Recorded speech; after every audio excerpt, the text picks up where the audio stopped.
muita alegria que a gente torna a nossa casa, ainda no meio desse desafio, ainda no meio de tantos desafios. E é interessante a gente, meio a tanta dificuldade, nos dar conta de que não estamos sozinhos e não estamos também desamparados, né? Pois eu quase caí da cadeira ali porque eu estava também incluí parte do meu estudo hoje para falar sobre o perdão e também sobre perdão, o auto perdão, porque se nós já vínhamos vivendo uma pandemia de doenças emocionais muito antes dessa do Covid, né? Diversas vezes nós falamos sobre isso aqui. Todas as mudanças que essa pandemia nos causou fizeram aflorar essas dificuldades, né?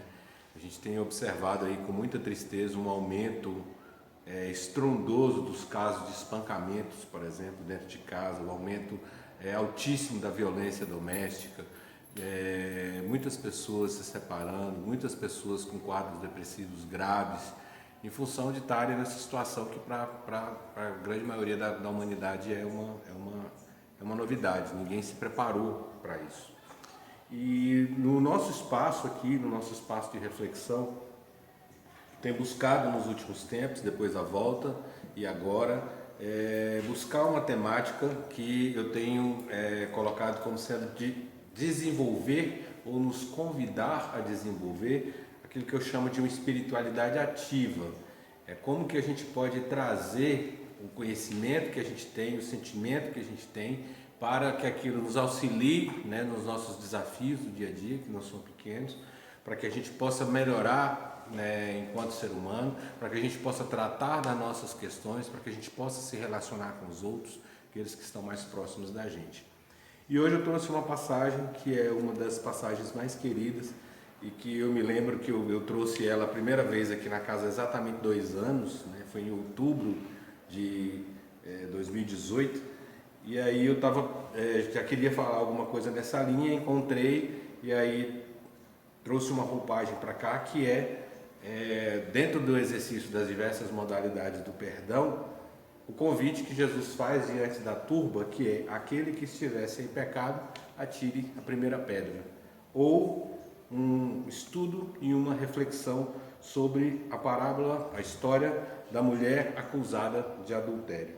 E aí eu começo fazendo um convite para que cada um de nós possa fazer um questionamento interior.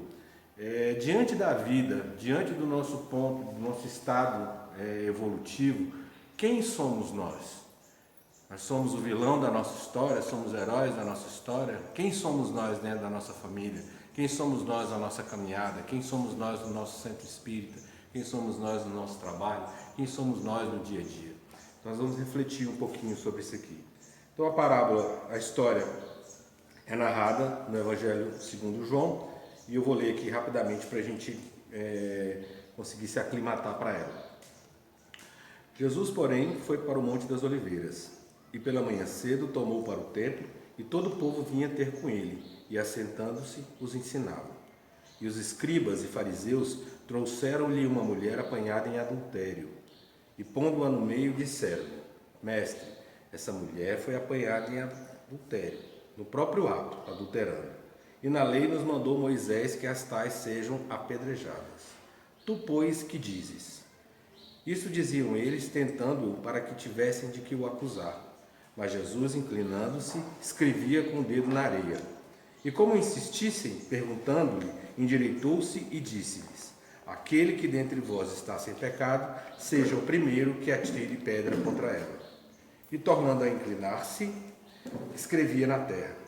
Quando ouviram isso, redarguidos da consciência, saíram um, a começar pelos mais velhos até aos últimos. Ficou só Jesus e a mulher que estava no meio. E endireitando-se Jesus, e não vendo ninguém mais do que a mulher, disse-lhe: Mulher, onde estão os teus acusadores? Ninguém te condenou? E ela disse: Não, Senhor. E disse-lhe Jesus: Nem eu também te condeno. Vai-te e não peques mais. Então essa passagem está no Evangelho segundo João, capítulo 8, versos de 1 a 11. Vamos contextualizar isso aqui. Os estudiosos dizem que essa passagem ela não constava nos primeiros manuscritos encontrados. Dizem que ela sequer constava no Evangelho segundo João. Alguns pergaminhos que foram encontrados depois, os pergaminhos do Mar Morto, que fazem o registro da história a partir do verso 38, né, que é a constante do Evangelho segundo João, de Lucas, capítulo 21 de Lucas. E, de fato, era mais crível que constasse no Evangelho de Lucas pelo perfil mais humanista que Lucas tinha. Era um médico, né, era militar. Mas e por que se averigua que a passagem não contava? Santo Agostinho fez um estudo e ele relata que um dos motivos da passagem não constar era justamente a inconformidade dos homens da época, né? Era do machismo estrutural já da época. Porque como a mulher era vista como uma propriedade e os homens tinham, entendiam que o fato de eles terem o que eles chamavam de direito, de aplicar uma punição tão abominável contra aquele que investisse contra uma propriedade deles, na verdade era uma afronta ao direito de propriedade que eles tinham. Então, por ciúme, por possessividade, por machismo, por o que era cultural na época, havia uma rejeição de que essa passagem fosse registrada, porque seria, no linguajar de hoje, uma forma de Jesus passar pano, né, para a mulher que teria cometido o adultério. Ou até mesmo de achar que ele pudesse estar sendo condescendente com isso. Então, esse conceito de adulterar, ele tem diversas referências no texto bíblico. Então, está em Êxodo, no capítulo 20, verso 14, né, não adulterarás. Em Levítico, né, são os livros da lei, né? No capítulo 18, 20, nem te deitarás com a mulher do teu próximo.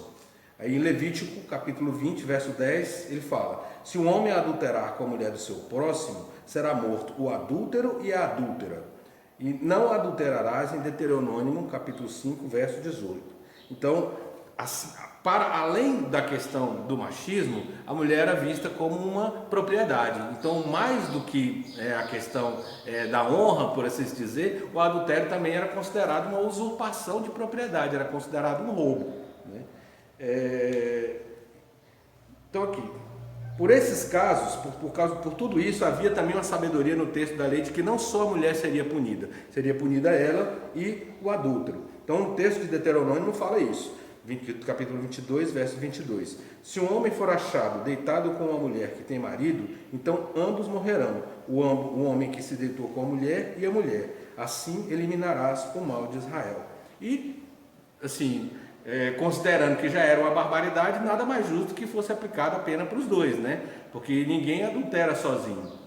O que nos traz aqui a uma peculiaridade da passagem de que naquele momento em que a mulher foi levada, estava sendo arrastada, estava machucada, estava assustada, ela foi levada sozinha, né? O que estaria concorrendo com ela para que aquele mal pudesse ter acontecido, o adúltero, né, não foi levado pela multidão.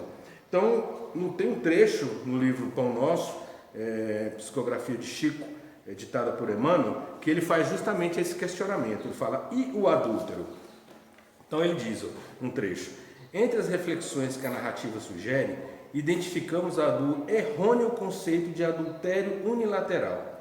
Se a infeliz for encontrada em pleno delito, onde se recolher o adúltero que não foi trazido a julgamento pelo cuidado popular? Seria ela a única responsável? Se existia uma chaga no organismo coletivo requisitando intervenção a fim de ser extirpada, em que furna se ocultava aquele que ajudava a fazê-la?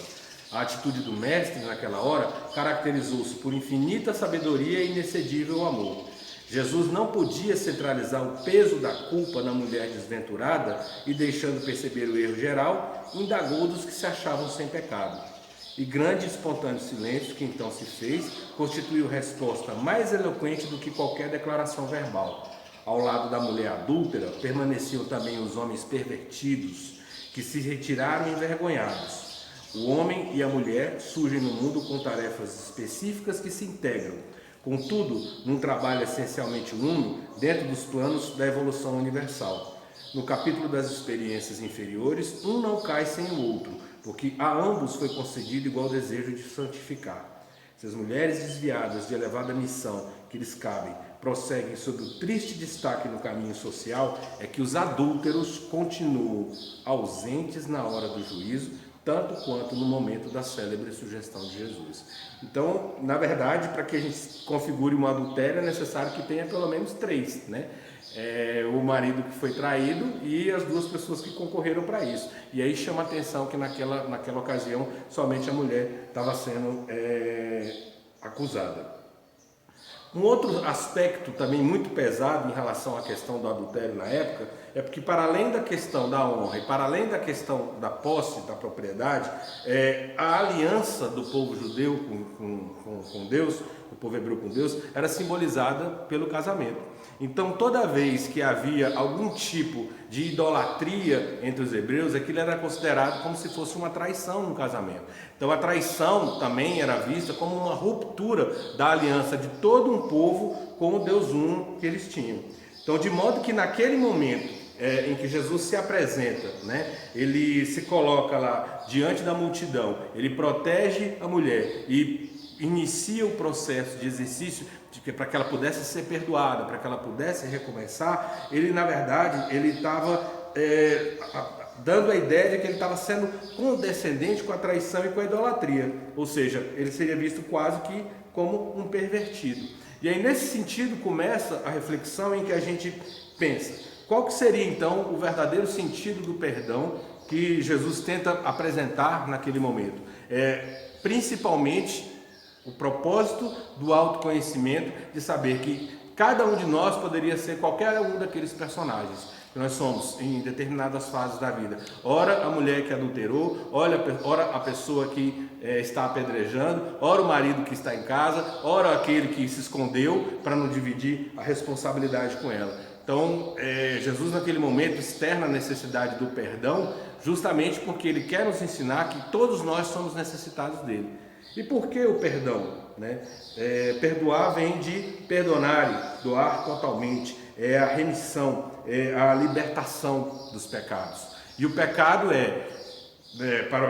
na época, as pessoas que praticavam arco e flecha, toda vez que você ia atirar uma flecha e errava o alvo, você dizia que tinha pecado. Então, pecar era você errar tentando acertar o alvo. Não tinha esse sentido de que você ia ter um conjunto de atitudes que iam te levar ali adiante para a danação eterna. Então, o pecado era a caminhada, né? Eram os tropeços que você cometia no exercício de acertar, no exercício de fazer aquilo que era correto. E aí, nesse exercício, à medida que você vai melhorando, vai se aprimorando, você vai tendo a necessidade de, para si e para o outro, trabalhar no exercício constante do perdão.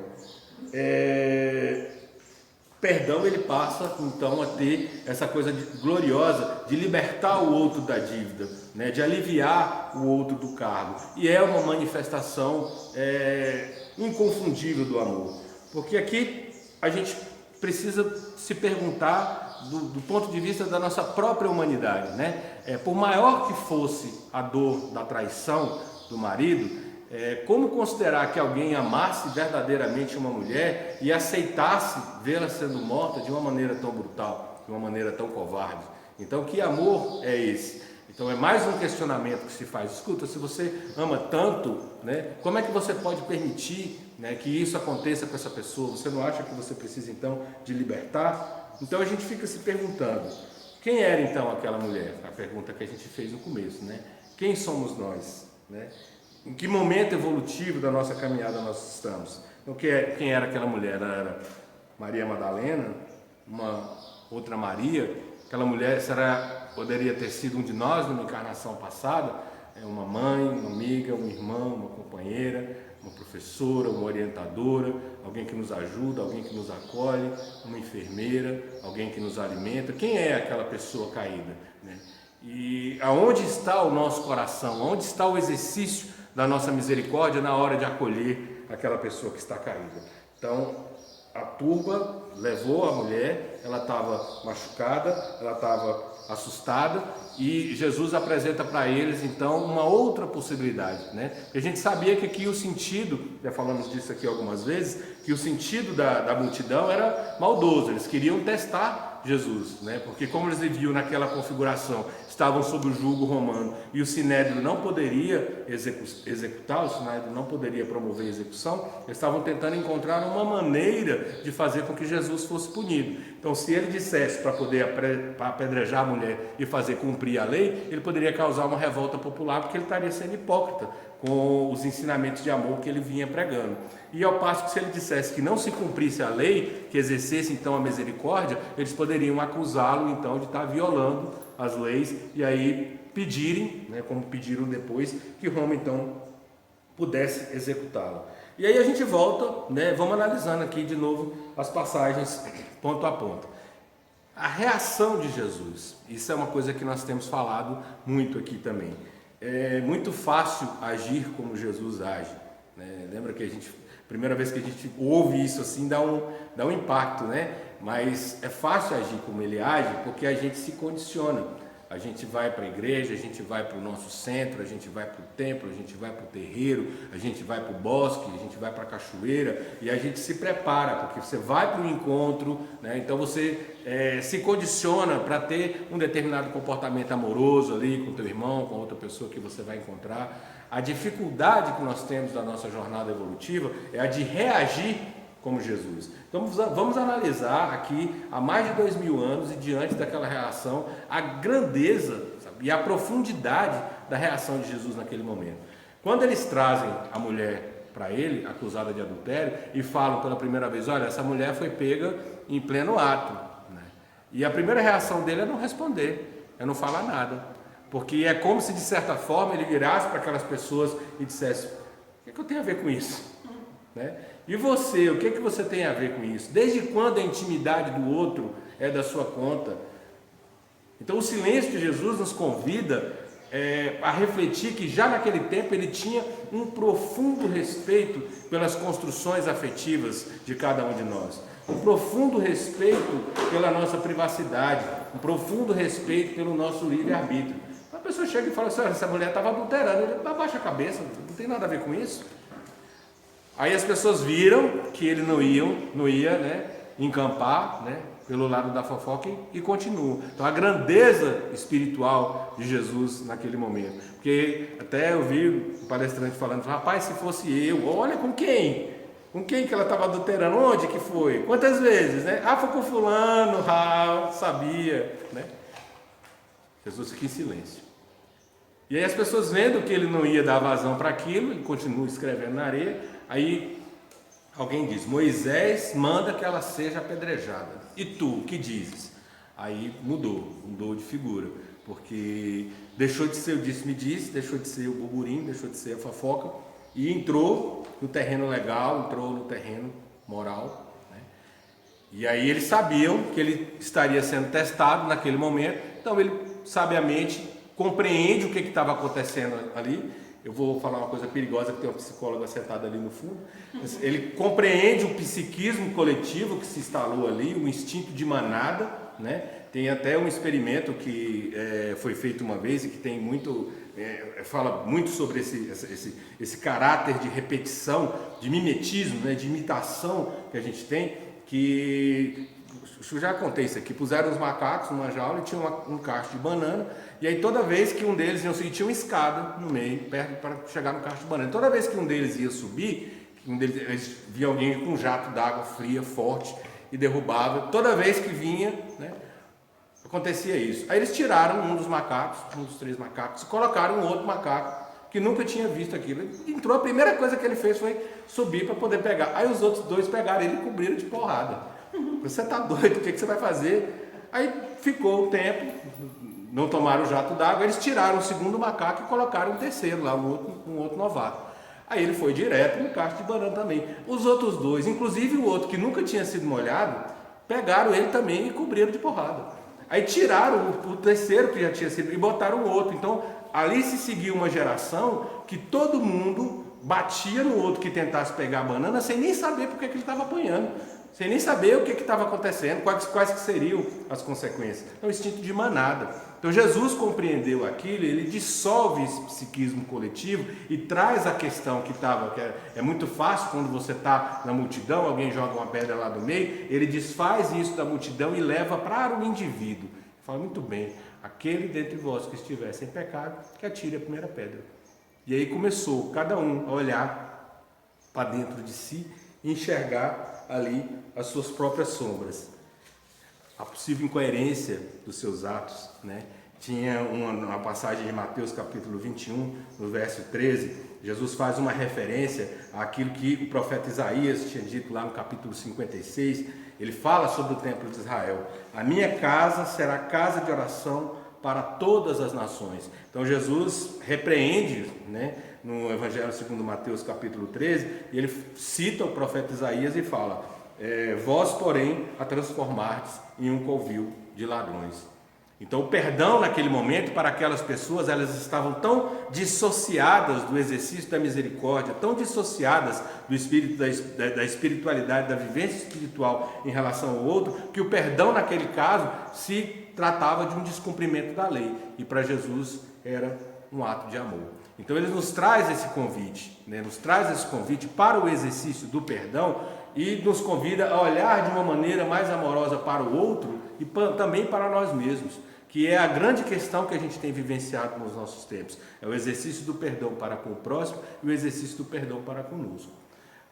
O primeiro caminho, o caminho mais racional, que é o caminho que nos convida a fazer a tomada de decisão, é essa compreensão de que qualquer um de nós pode estar várias vezes no dia em diversos estados evolutivos.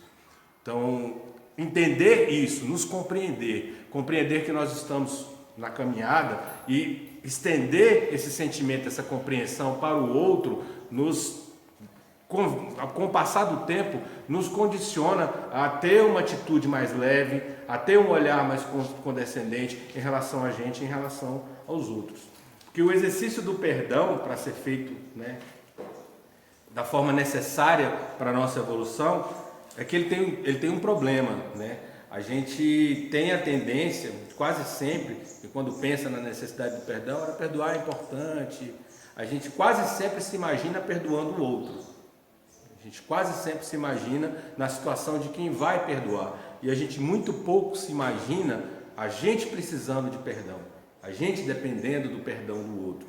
E aí nessa dubiedade acontece uma coisa interessante. Quando a gente precisa do perdão para nós mesmos, né, a gente costuma ser um pouco mais implacável, né, internamente. E aí vem as doenças emocionais, que a gente se sabota, né, a gente vai se martirizando, vai se culpando por aquilo ali, não consegue se perdoar, não consegue avançar, aí vai se prendendo, vai se travando, vai desenvolvendo doenças emocionais que vai ficando prostrado.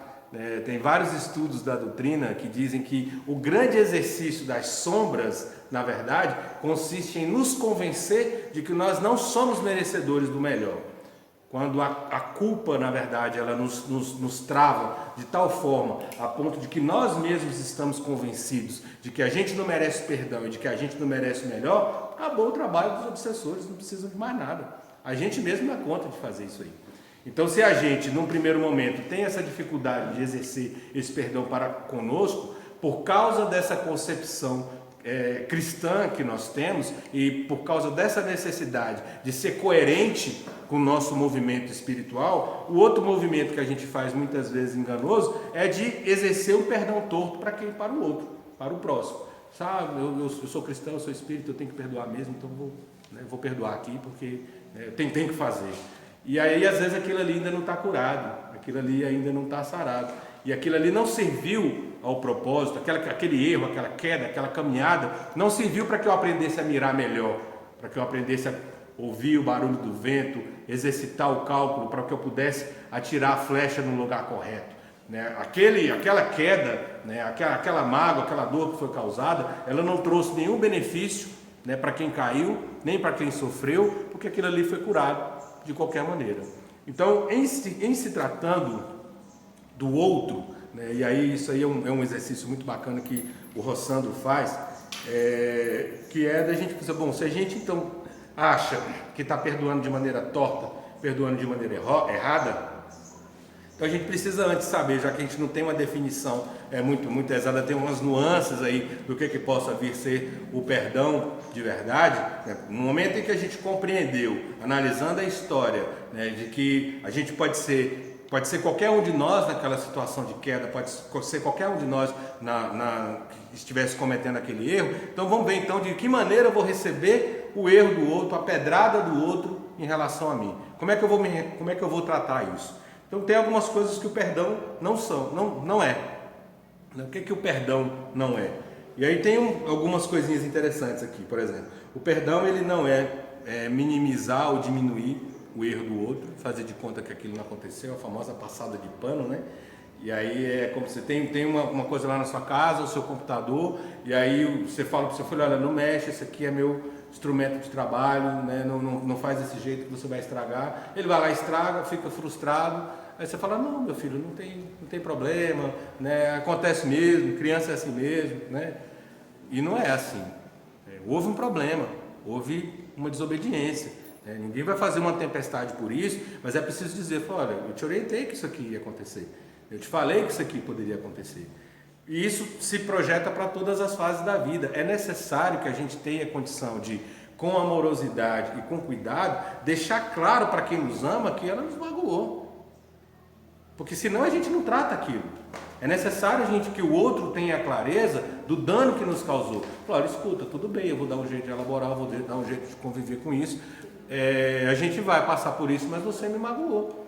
Porque senão o que acontece? Você relativiza, vira para a pessoa e diz, não houve nada, né? Mas por dentro você está ali se roendo, aquilo está te consumindo, né? A pessoa está lá no canto dela achando que tá tudo bem, que está tudo tranquilo, e aquilo está te consumindo, e aquilo um dia vem à tona, né? Um dia aquilo ali vem à tona.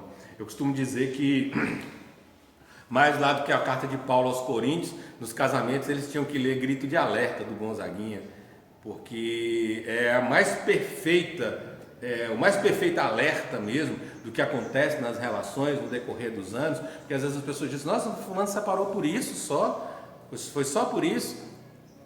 E aí eu acho interessante que na letra ele fala, a pessoa, né, que está magoada, ela fala para outra, olha, primeiro você me azucrina, me entorta a cabeça, me bota na boca um gosto amargo de fel, depois vem chorando desculpas, assim meio pedindo, querendo ganhar um bocado de mel.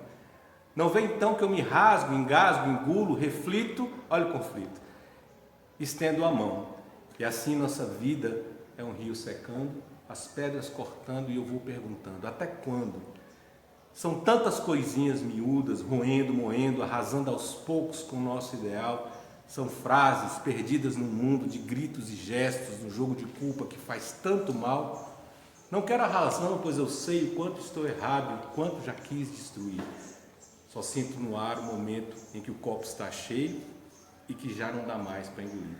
Então é gota a gota, uma gota por dia. Cada coisinha, aquilo ali você vai acumulando, e você não cura aquilo, você não bota aquilo para fora. Então é necessário que para conviver, você não consegue conviver sem perdoar.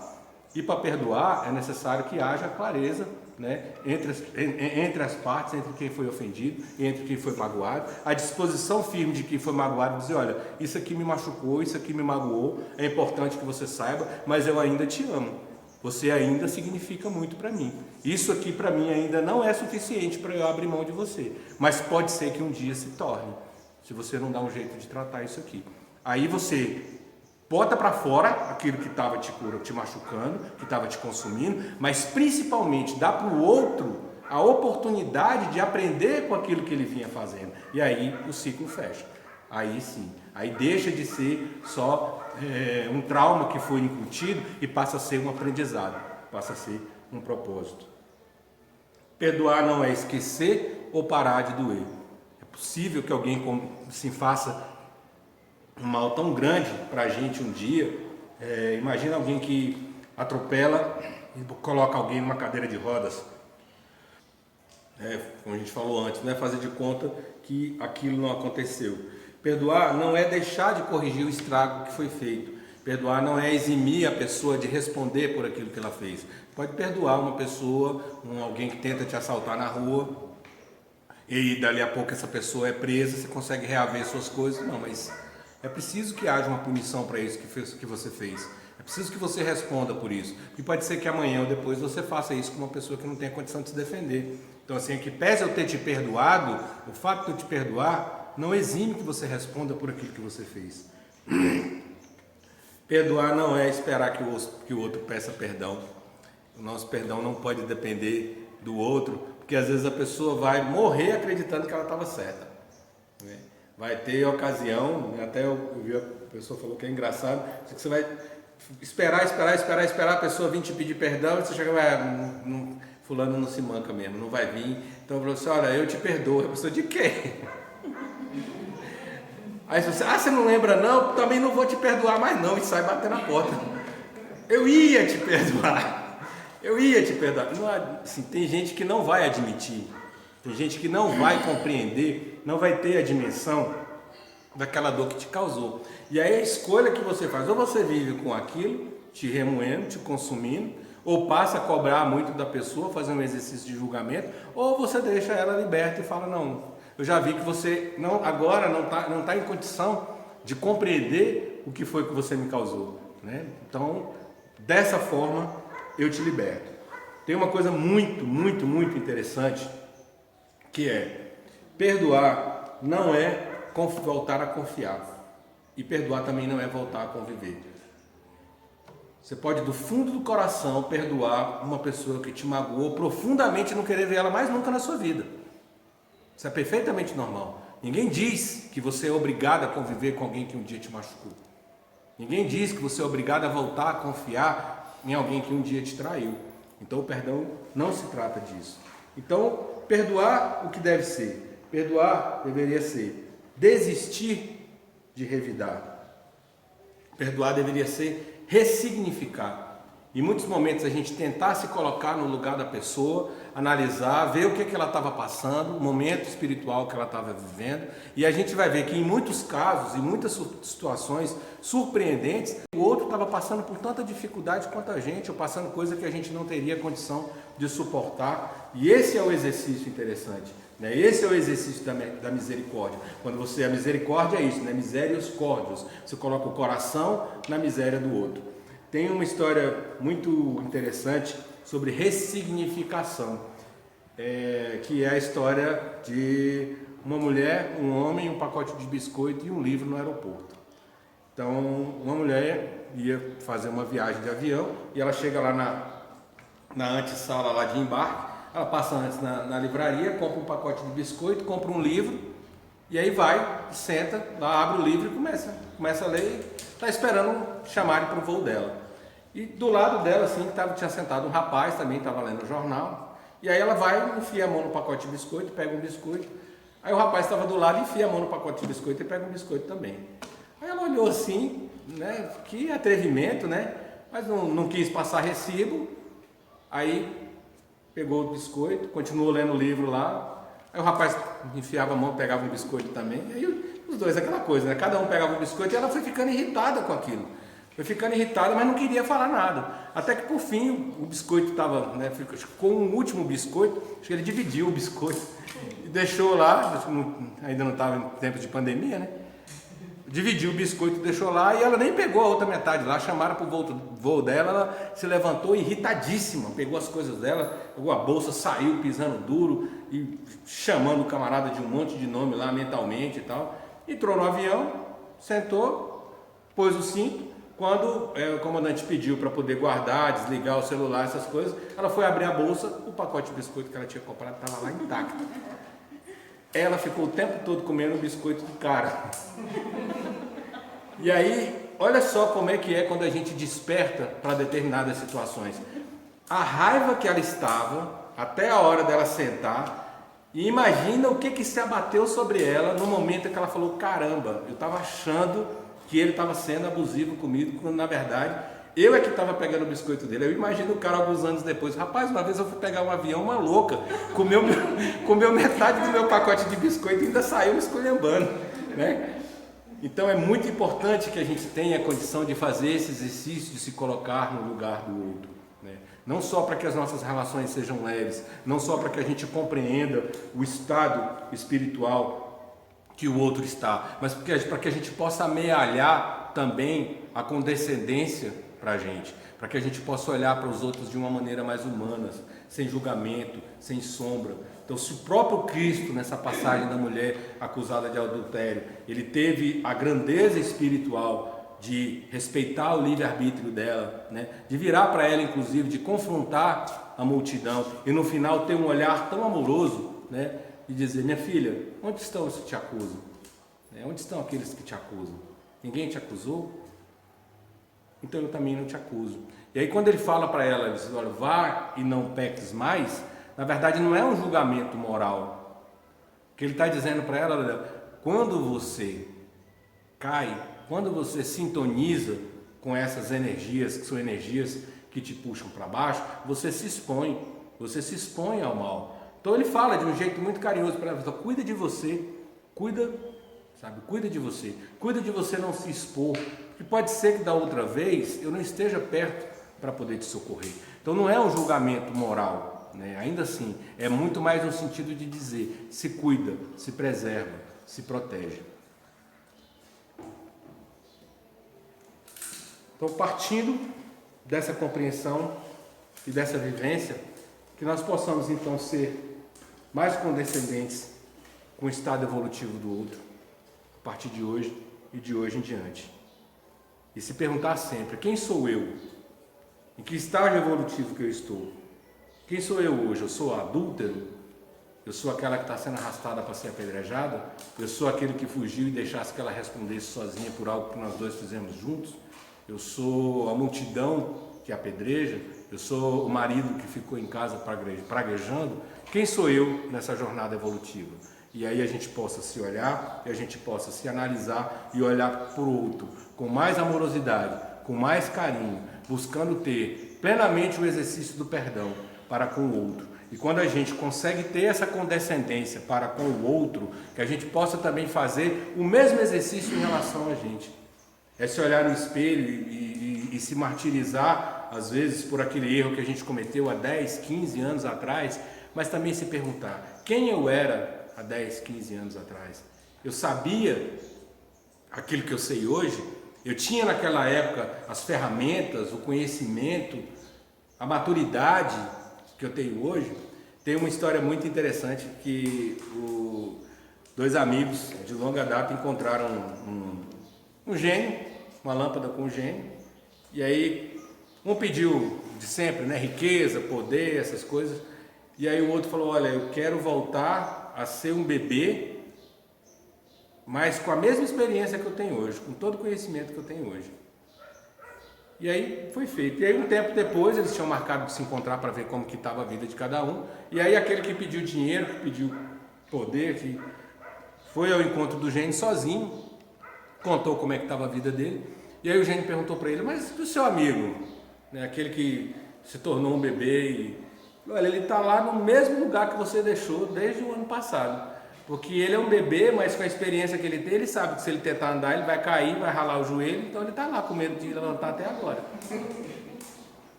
Então tudo nos serve de propósito na hora certa.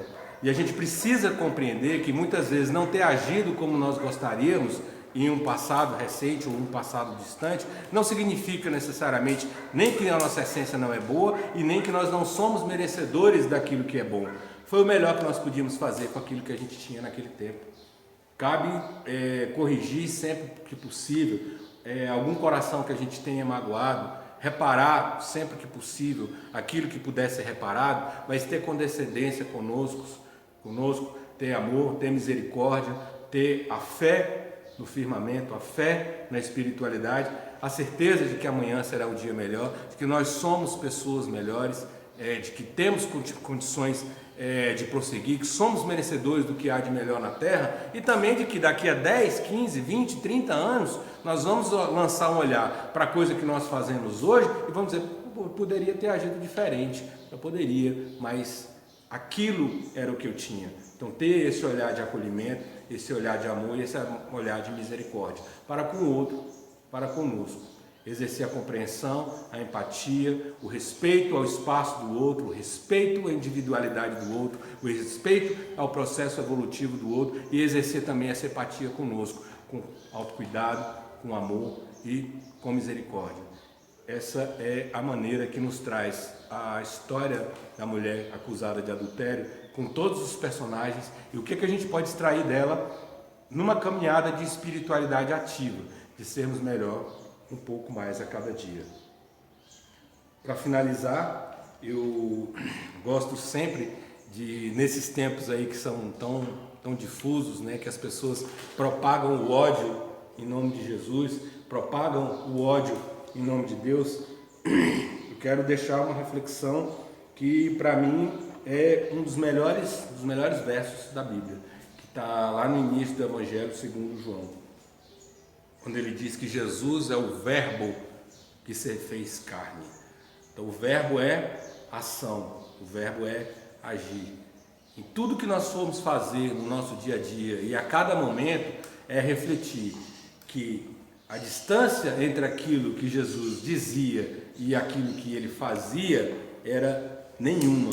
Por isso que ele era o verbo de Deus. Ele agia exatamente naquilo que ele pregava. Por isso é que o nosso desafio é de reagir como ele, chegar aonde ele chegou. Ele era capaz de uma reação maravilhosa, inteligente e amorosa como essa, porque ele já vivenciava isso, né? Ele vivia tudo aquilo que ele pregava. Então que a paz do Cristo, a paz que excede todo entendimento, nos preencha a plenitude do ser, esteja com cada uma de nós. Deus nos abençoe hoje e sempre. Que assim seja.